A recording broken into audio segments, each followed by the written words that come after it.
All right, welcome back to the show. We're going to finish strong. Batting cleanup for us is a good friend of mine, Seth O'Byrne.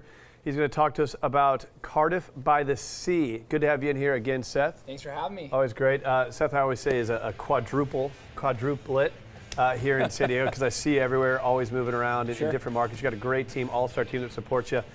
Recently, you're featured in Riviera magazine. Tell me about that. Yeah, it was nice. So we put together an article for Riviera magazine, kind of similar to our ebook.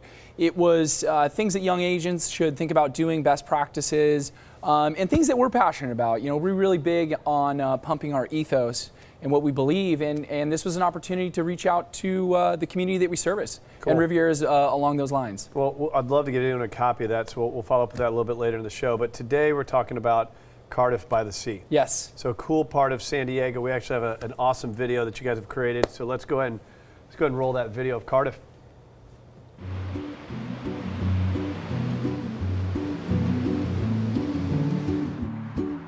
What I love about Cardiff is it's a quintessential beach town, and there's things that are intrinsic to Cardiff that you can't find in any other beach community. One of the great things about Cardiff is everyone comes to Cardiff for the same reason. Coastal living is incredible there. So if you're a beach enthusiast and you want to be around other people that have the same interests, it's an incredible place to live and start a family. Real estate values in Cardiff start from $750,000 all the way up to $5 million. Starter homes in the interior of Cardiff are generally around $1 million, and most of coastal Cardiff is $1.5 million and up. Most of the properties in coastal Cardiff are actually built into the hillside over San Elijo Lagoon, and they offer incredible panoramic views of the ocean.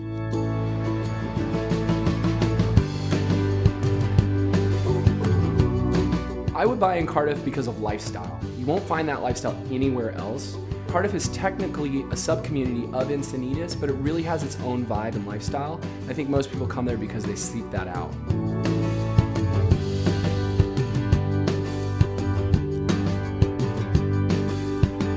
My vision for Cardiff in the next 10 years is it's going to be an absolute real estate boom.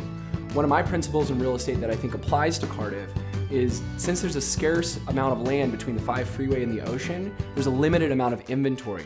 This has typically always kept Cardiff in high demand and kept values very high. I think in the next 10 years we're going to see a lot more of that.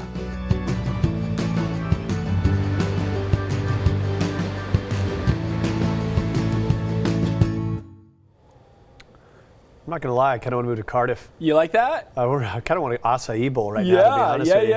Yeah. Actually, that's my spot. That's where I go. I want to pick surfing back up. You're a big surfer. Yeah, I am. I mean, that's why I live there. So, you know, if you love the beach lifestyle, that's the epicenter of surfing. They let dogs on beaches up there? They sure do. Should we bring in our special guest? We should bring in our special guest, I guess. We have a special guest, Mochi the Bandit O'Byrne is joining us. Come here, buddy. She's not quick, she's not strong, but she's here to talk about Dog Beach. What has this show become? So this is Mochi the Bandit O'Byrne. This is our expert, our Dog Beach expert. You know, one of the things I like to talk about in real estate is lifestyle. You know, obviously you could buy $1 million house. That's Mochi the Bandit on location. We couldn't mic her up for that shot, so I couldn't have her do any. Yeah, Mochi, I would love to get a live shot from you at the beach. We didn't get that, but awfully clean fur for having been at the Dog Beach. Yeah, absolutely. Yeah, she cleans up pretty well. I didn't know there was a dog beach there. You know, I take Buster, my dog, to Ocean Beach and Coronado, so there is a dog beach. Mochi, your favorite? What? Yeah, I love it. I think Cardiff is an incredible. Mochi's shy. Mochi's very shy. Yeah, this is her first time on camera. A lot of bright lights. But you know, I was just gonna, I thought it was a kind of a funny way to bring in my expert witness of the dog beaches. But you know, North County, San Diego is a really unique place, and I think it's extremely livable, and that's what I wanted to showcase. Is, you know, for families or for young couples that have dogs or want to surf, like yoga, Cardiff, Encinitas, and Solana Beach, it's one of the best places you can live on the planet. Yeah, and well, Cardiff is a cool area. You know, anywhere up north, I mean, it's a great opportunity if you're a first-time home buyer, move-up buyer. We talked about it a little bit earlier in the show. Let's drill down on some of the stats. Sure. Of course. So let's take a look. What are we looking at here, Seth? So 12 sales last month in Cardiff. Median sales. Is that a lot or a little? That was a slow month. I mean, that was December, so you have to take that into account. That's the slowest month typically. that you'll see. North County Coastal in general, there are 556 sales. North County Coastal takes into account some much larger zip codes. Cardiff is 92007. It's one of the smallest zip codes. It's one of the most niche communities in all of North County.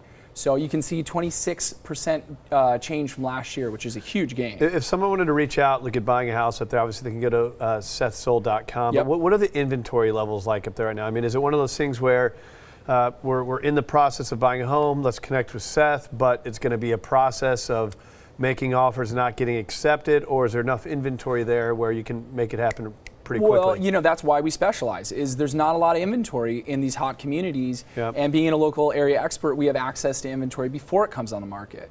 So we actually sell a lot of homes before they hit the MLS because there's only so many homes in coastal Cardiff. You know, there's only 12,000 residents in that area.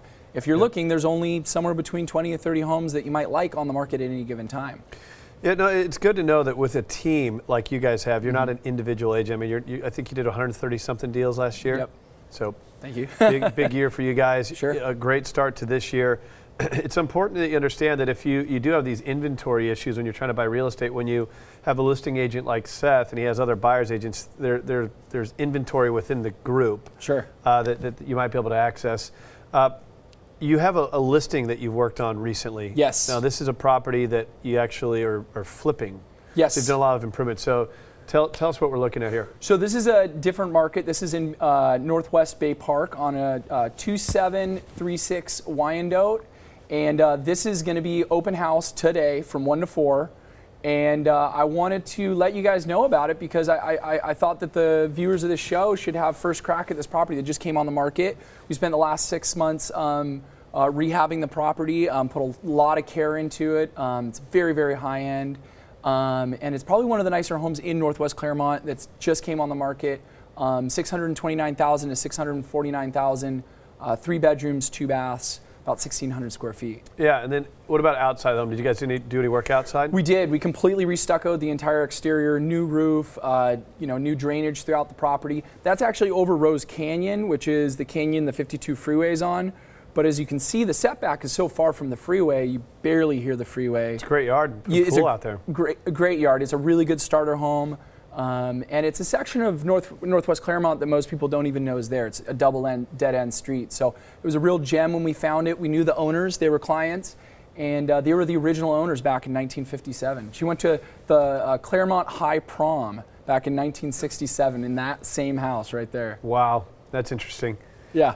Is there still a marketplace for flipping properties? Have the investors moved out? Yeah, it goes back to, that property we sold to our investor before it came on the market. They were looking to sell quickly, and our investor was willing to buy cash and close in 2 days, and so we were able to put that together. But no, there's not a lot of What are the things you're looking for when you're trying to find that house? Sure. That maybe is a little bit run down, needs some TLC, but you also don't want to buy the lemon, especially if you're doing it for the first time or a small group of investors doing it for the first time. So what are the things you look for, and what are some of the more obvious things that you saw in that house that led you to believe that it could be bought, work could be done, and there'd be a nice gap between what you bought it for the work and ultimately what you sold it for? That's a great question. And what we had as a huge advantage on that property is we actually knew the seller. Many times when people are flipping foreclosures or buying from... I saw the Did hair. you see that? The hair float. So Seth's eye did a matrix move there to get out. I'm used to doing that.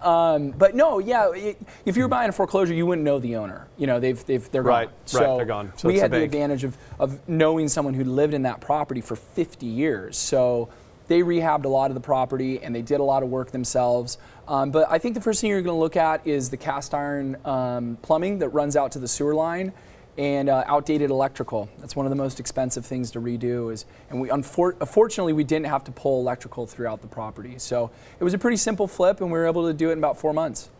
Mochi, what is the housing market going to do in 2014?